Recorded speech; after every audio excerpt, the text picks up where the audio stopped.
beautiful people, how's it all going? Hope you're all doing amazingly well as per normal. Today we are back in with Let's Talk Mentality episode 6, and today I'm going to be talking about cutting out the negative. With negativity, it's something that happens every single day in our lives, even the smallest thing, and I mean the smallest thing, depending on who you are, it can just affect you and just make your mood spiral downwards. Even though there's so much more positivity going on in this world, whether it's Facebook groups, social influencers, people just being a bit more positive in their day-to-day aspect, there's still people out there who like to bring negativity. We all feel negativity. It's a normal part of being human. You got to have some parts of negativity in order to really know the positive. But I think one of the things to really help with negativity is to start cutting things down, because for me especially, I feel that negativity has been a part of my life for years and years, with anything that I've done, with people that I've met, and how they've made me feel negative, and to the point where it's made my anxiety go all the way up here. The other day actually, I went to an event. It was just a social event, but it was an event where I didn't really know many people, just like a few people, and I felt quite on my own, like I didn't know what to do. And even though it was a positive atmosphere, it made me feel really negative, and I nearly had a panic attack. And I felt it coming on because I could feel it, like my heart was racing like mad, I was sweating, my head was really pounding at the back just from like all the tension.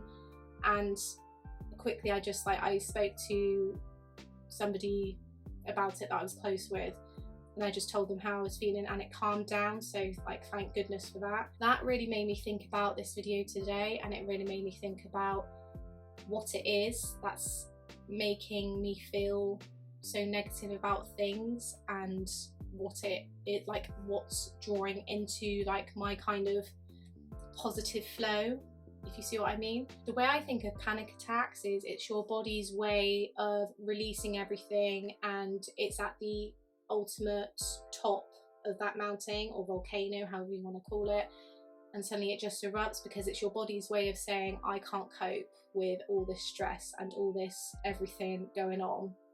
And when I was thinking about it and when I was offloading, I really thought that there are quite a few negative aspects that are going on, and they're things that actually you could start doing yourself if you feel like you're just part of a negative environment, if you feel that, you know, trying to stay positive isn't really working. Like, there are things that I feel like that I need to do for myself, and maybe these tips will work for you as well. So cutting out negativity. First thing to do, cutting out the people that make you feel negative.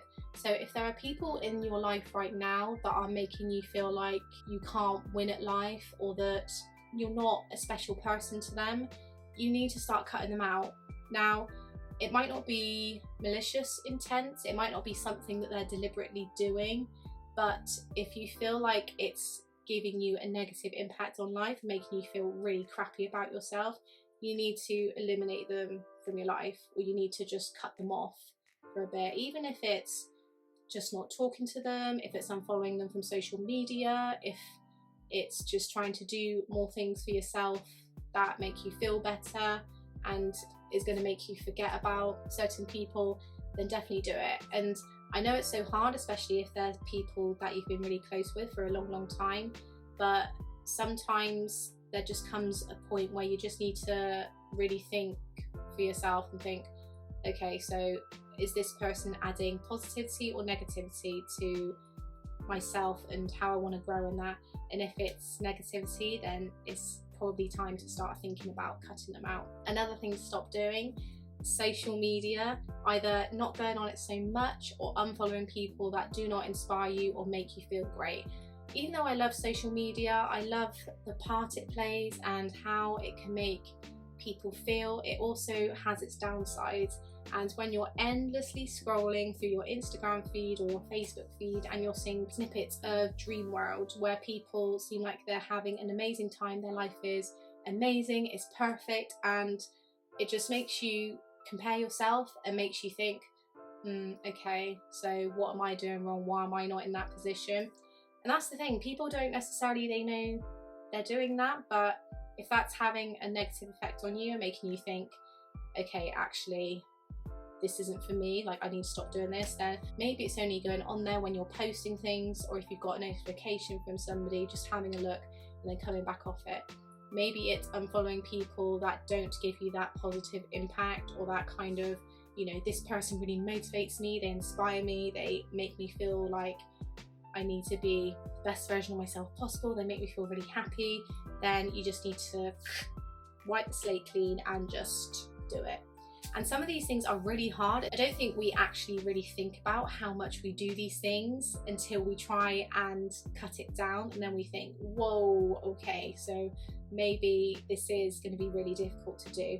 But once you start cutting it down slightly and really thinking about it, you'll start to feel so much better and start eliminating that negativity a bit. Something else that I do to cut down the negativity is to keep doing the things that I love doing. It just puts a more positive spin on things. It just makes you appreciate what you do have, what you can do in your life, and things that are already there that are bettering yourself, whether that's exercise, socializing with family, watching TV, reading a book, doing self-development, you know, all those things that attribute to making you feel more positive about yourself. Definitely do more of those, because not only do they keep you busy, but they also stop you from looking at things you shouldn't be looking at. If you're conscious as well about deleting people or, you know, unfollowing them, just put them on mute or unfollow them so that you're still friends with them, but you don't see any of their content. Do that instead,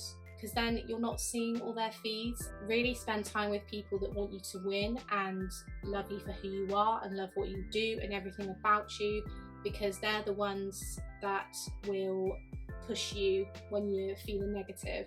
They're the ones that want you to thrive and be happy and to continue being the best version of yourself possible. Definitely find out who those people are if you're not entirely sure. They're the people that are gonna want you to win, and they're the people that want you to be healthy in yourself and just be amazing and keep doing what you're doing. There's also Facebook groups that you can join as well. I'm part of a few at the moment, and different people connect with me every day, and it's just really nice to know that there are like-minded people out there that want you, and you want them to be successful, you want them to do really well, you want them to just be on the same page as you. And it's perfectly natural as you grow older to distance yourself from people or decide that there are other things that make you happy, because the older you get, the more mature your growth. So you learn more about yourself, you learn more about what you want, you learn more about what you want from other people, and that's a really valuable lesson to learn, and it's a really valuable lesson to have and really put forth and really help yourself. Sometimes as well is to be really mindful about the programs you watch, the books you read, the feeds you see, and sometimes I think without knowing they can really have an impact on us. I would suggest to not listen to gossip, not be involved with gossip. I understand that people need to have a rant and they need to get things out, like that's how you just sort of empty your bottle a bit before it starts overflowing. But just don't join in with gossip. Be a bigger person and listen to people and listen to what they've got to say, but just don't start being a part of it, because I feel like when you're a part of gossip, you're just fueling more fire and you're just getting involved with something that really doesn't need your involvement at all. I've been, you know, part of friendship groups before, especially my first friendship group years and years ago. All they did was just be negative about another person, and then when they'd come in, they'd like turn right around and be like, oh hi, how are you? And it was like so fake and negative and two-faced, and it really just ugh. But they were very popular for that kind of thing, like something that they didn't know, that wasn't part of, you know, their lives or anything. They just spoke about it in like a really weird way, and like I hate gossip. It's something that I've learned to steer clear from. Sometimes you just have to listen to it, but it's what you do with that information. So If you pass that information on to somebody else, then you're fueling the fire and making things look more negative, and then it starts becoming Chinese whispers where he said, she said, and then you don't ultimately know the true story unless you're there and that person has told you themselves. Then it's just nothing. When you hear gossip, try to avoid being involved in it or passing it on to somebody else. Just, you know, take it in and just think, it's not my issue. It's something that I don't need to be a part of. It's useless information. Like, what is that going to do for your positivity? What's that going to do? It just creates a more negative environment and a more negative world. Definitely really think about what negative aspects there are out there for you right now that aren't really making you feel good about yourself, because they're the things that are going to help you to cut out the negative and enhance the positive. That's all we have for you today that's all I have on Let's Talk Mentality and cutting out the negative. I really hope you enjoyed this video. Please give it a massive like if you did, and comment below, and start growing this family. I feel like this is an amazing series to be part of, and if you have any ideas on what videos you'd like to see in future that will help with your mentality, then just pop me a message or send me a comment, and I will see you guys very soon in my next video. Take care.